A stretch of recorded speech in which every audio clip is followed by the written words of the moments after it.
archwindow. Guys, nakita yung puting bintana na yun? Okay, they put that window to facilitate the movement of the foods and to minimize the foot traffic in and out of the kitchen. And besides, isa sa mga table manners sila noon, hindi sila kumakain kung may servant sa harap nila. Especially kung pangit. Kahit sumagot, kayo nag-smile. Ang isa dito kanina, sumimang. Hindi ko po intensyon, natabaan siya. Kusa siyang nagpahalan. It means, inside of that small arch window is kusina nila noon. But I'm proud to say, kwarto ko na ngayon. Kusina nila noon, kwarto ko na ngayon. Pero guys, you know what, Ma'am Sir? Kung nasunog mo lang ang mga wooden floors dito, all the tiles that you can see right now are still original from Spain. And they call this Machuca tiles. The hardest, the famous, and the most expensive tiles during that time. By the way, the mansion has 3 entrances. The main entrance, the side entrance, and the back entrance. Main entrance is intended for their visitors only. Side entrance is for their children. Back entrance is for their servant. So alam niyo na kung saan kayo pumasok kanina. What the heck? Okay, well by the way, Ma'am Sir, isa sa mga nagpapatibay ng structure ng bahay na to. Okay, everyone, I want you to try to run your hands to the post and walls of the mansion and you will feel like a marble or napakakinis niya. Sabi nila, bakit daw ganyan kakinis? Eh, ikaw ba namang araw-araw kung kahawakan? Bakit daw ganyan kakinis? Ang sekreto kasi nito before, maniwala kayo sa hindi, ang finishing ng buong mansion, instead of tubig na ihalo sa semento, they used egg whites or puti ng itlog. Naniniwala kayo doon? Okay, para clear tayo. Sa mga naniniwala, ipagpatuloy nyo lang. Sa mga hindi naniniwala, paributan. You know guys, we start ako dito, frankly speaking, di naman talaga ako naniniwala that made of egg whites ang bahay na to. Sinong maniniwala? Kahit eggshell, wala akong nakita.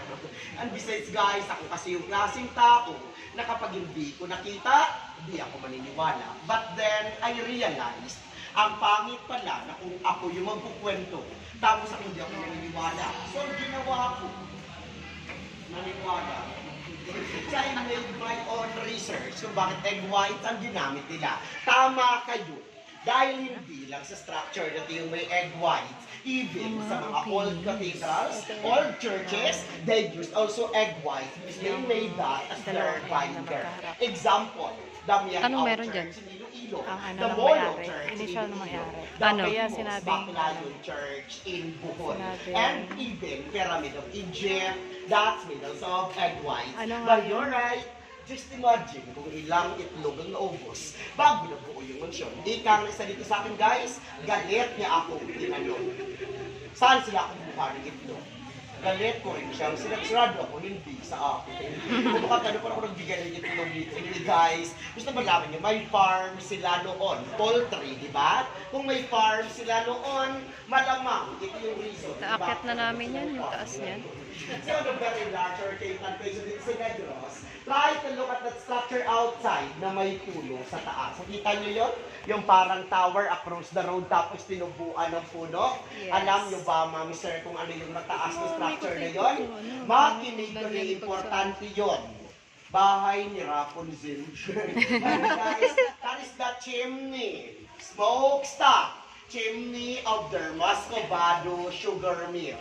Or they made their own Muscovado sugar.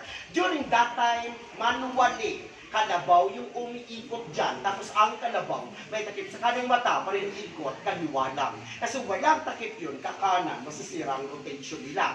Kalabaw yung umiikot dyan, just to extract the juice from the sugar cane. Using that two big stone, or we call it mulino, ilalagay sa large pots, doon iluluto ang asukal.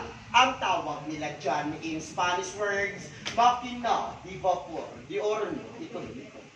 Mahirap. Kaso karera na lang para magdali. Di ba guys, may puno na sa taas. Kung paano punta yung puno doon, they call that bird droppings or maybe dala ng ibon. Napakapangit naman, magpakita ng gardener doon para magtuloy planting doon. Well, part also of this mansion is that original fountain since 1920. Yes, you're right.